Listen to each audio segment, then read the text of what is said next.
سید احمد خان کی جب پیدائش ہوئی تو اس وقت مغلیہ سلطنت مکمل زوال کا شکار ہو چکی تھی۔ ان کا اقتدار صرف دہلی تک محدود تھا۔ بر صغیر پہ انگریز اپنا تسلط قائم کر چکے تھے۔ اس زمانے میں مسلمان اپنی شاندار تاریخ اور علمی و ادبی وراثت کے سحر میں ابھی تک مبتلا تھے۔ عربی، فارسی وغیرہ اردو کے علاوہ وہ انگریزی تعلیم حاصل کرنا اپنے شایان نشان نہیں سمجھتے تھے۔ تو سب سے پہلے روایت ہے کہ مرزا غالب جو کہ شاعر تھے، انہوں نے سر سید احمد خان سے کہا کہ بھئی جدید تقاضوں کی تکمیل کے بغیر مسلمانوں کی ترقی مشکل ہے، اس لیے انہیں جدید تعلیم کی طرف راغب کرنا ضروری ہے۔ سر سید خود بھی ایک مصلح کے طور پہ مسلمانوں کی حالت زار، ان کے زوال اور ان کی علمی اور سیاسی پستی کی وجہ سے بہت پریشان تھے، لہٰذا انہوں نے سرکاری ملازمت چھوڑ کر مسلمانوں کی تعلیمی تربیت اصلاح کے لیے کام کرنے کا فیصلہ کیا۔ انہوں نے سب سے پہلے عرصہ ملازمت کے دوران بھی کتابیں لکھی مسلمانوں کے حق میں، مسلمانوں کی تعلیم و تربیت کے لیے، پھر رسالے کا اجرا کیا، میگزین کا اجرا کیا، اس میں مضامین لکھنے شروع کیے جس میں ان کی علمی، اخلاقی اور سیاسی تربیت کا مواد شامل ہوتا۔ یوں سر سید احمد خان اردو میں مضمون نگاری کی بنیاد رکھنے والے پہلے شخص ہیں، کیونکہ اردو ادب میں اس سے پہلے صرف شاعری اور داستان کا رواج تھا اور کچھ مذہبی کتابیں لکھی جاتی تھیں۔ افسانہ، ناول، مضمون، ڈرامہ، یہ اصناف نثر ایسی ہیں جو کہ انگریزی ادب سے یہاں ہمارے اردو ادب میں آئی ہیں۔ تو اسی طرح سر سید نے نہ صرف اردو ادب پہ بڑا احسان کیا اور اردو زبان کا دامن جو ہے نا وہ وسیع کیا، اس کے اندر جدید علوم کی گنجائش پیدا کی، جدید علم کو مضامین میں سمونے کی کوشش کی، اخلاقیات، سیاسیات، تاریخ سے لے کے سائنس کے مضامین اور دیگر چیزیں اردو میں بیان کی جانے لگیں۔ اس کے علاوہ سر سید نے مسلمانوں کو عملی طور پہ بیدار ہونے اور جدید تعلیم حاصل کرنے کی طرف راغب کیا، اور اس بات کا جو ادراک سب سے زیادہ وہ 1857 کی جنگ آزادی کے بعد ہوا کہ مسلمانوں کو انگریزوں کے ساتھ مل کر چلنے میں اور ان کے نظام کے مطابق چلنے میں اگر دشواری ہوئی، اگر مسلمان پیچھے رہ گئے تو وہ غربت اور افلاس کا شکار ہو جائیں گے، سیاسی طور پہ ختم ہو جائیں گے اور ہندو ان کے اوپر غالب آ جائیں گے۔ اس لحاظ سے بھی سر سید احمد خان نے مسلمانوں پہ یہ احسان کیا کہ بطور قوم ان کو زندہ رکھنے کی اور ان کو اٹھانے کی کوشش کی۔ اسی طرح ان کے ساتھی جن کو اردو ادب میں ارکان خمسہ کا نام دیا جاتا ہے، انہوں نے بھی ان کے ساتھ مل کر اس کام میں، اس خدمت میں حصہ لیا۔ ان میں الطاف حسین حالی، ڈپٹی نذیر احمد، مولانا محمد حسین آزاد وغیرہ شامل ہیں۔ اردو ناول کا آغاز ڈپٹی نذیر احمد سے ہوتا ہے۔ ناول اور افسانہ ایسی تحریریں ہیں جن میں حقائق پر مبنی کہانیاں لکھی جاتی ہیں۔ ناول طویل کہانی کو کہتے ہیں اور افسانہ مختصر کہانی کو کہا جاتا ہے۔ اس سے پہلے ہمارے اردو ادب میں داستانیں لکھی جاتی تھی جو غیر حقیقی ہوتی تھیں، جو دیو مالائی قصوں پر مشتمل تھیں، جن میں جنوں، پریوں، چڑیلوں اور بادشاہوں کے قصے ہوا کرتے تھے۔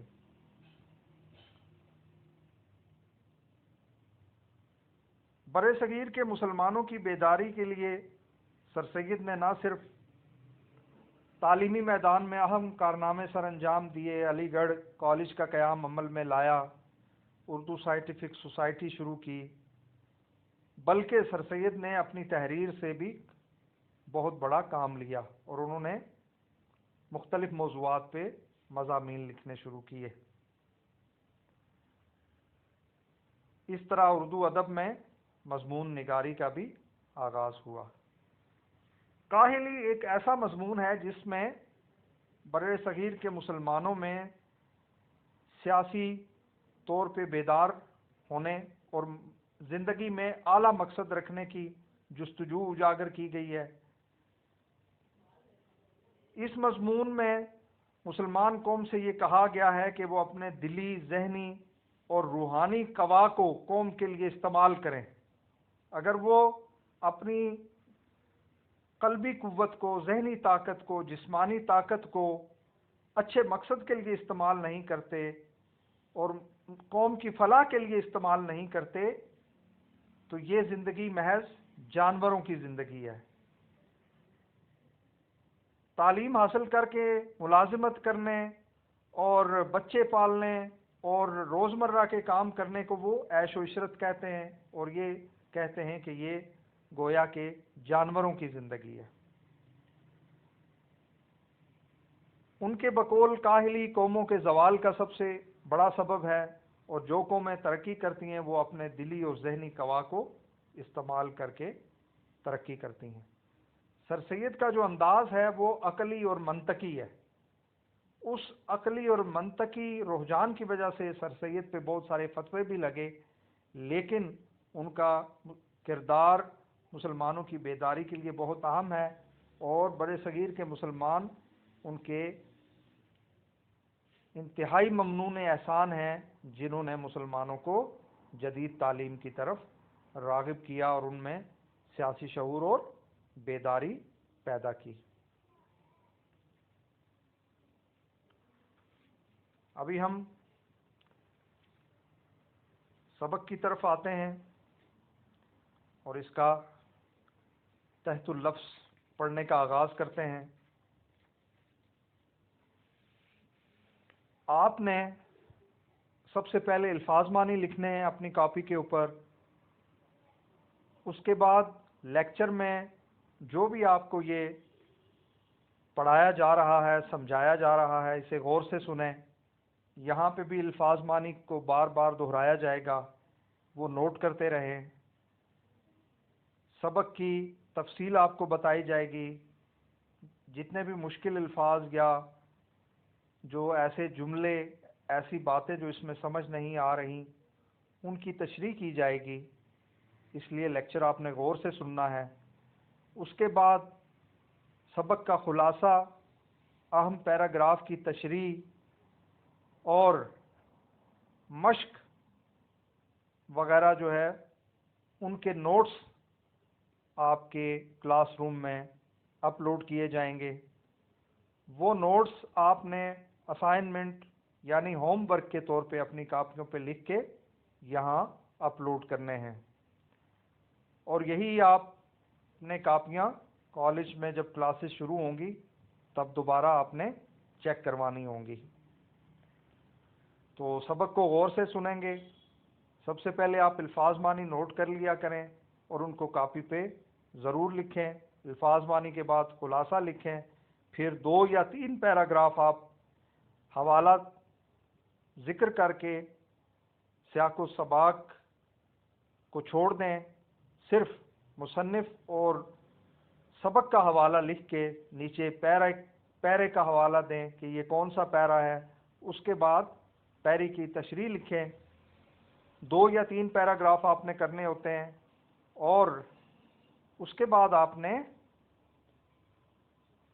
مشق میں جو سوالات دیے گئے ہیں، خاص طور پہ جو شارٹ کوسچنز ہیں، وہ آپ نے لکھنے ہیں، اور مشق کے اندر کوئی الفاظ معنی یا متضاد یا گرامر سے متعلق کوئی سوال ہو تو وہ بھی آپ نے حل کرنا ہے۔ البتہ ایم سی کیوز کاپی پہ لکھنے کی ضرورت نہیں، ایم سی کیوز وغیرہ آپ نے ٹک لگانے ہیں۔ یہ سارے کے سارے مصنف کے حالات، سارے کا سارا سبق ایم سی کیوز میں شامل ہے۔ 4 سے 5 دفعہ جب تک آپ اس سبق کو نہیں پڑھیں گے، آپ کوئی بھی ایم سی کیوز حل نہیں کر سکتے۔ الفاظ معنی کی طرف آتے ہیں۔ اوقات بسر کرنا، زندگی کے دن کاٹنا، بے مجبوری، مجبور ہو کر، مجبوری کے ساتھ، مجبوری کی وجہ سے، بیکار مباش، بیکار مت رہ، چندہ، اسی قدر، اتنی دیر، حاجت، ضرورت، خواہش، حکیمانہ، دانش مندانہ، حکمت سے بھرا ہوا، دلی قوا، دل کی طاقتیں، قوتیں، صلاحیتیں۔ اسی طرح ذہنی قوا یعنی ذہن کی طاقت، قوت۔ انسان کی جو صلاحیت ہے اس میں 2 صلاحیتیں بہت اہم ہیں۔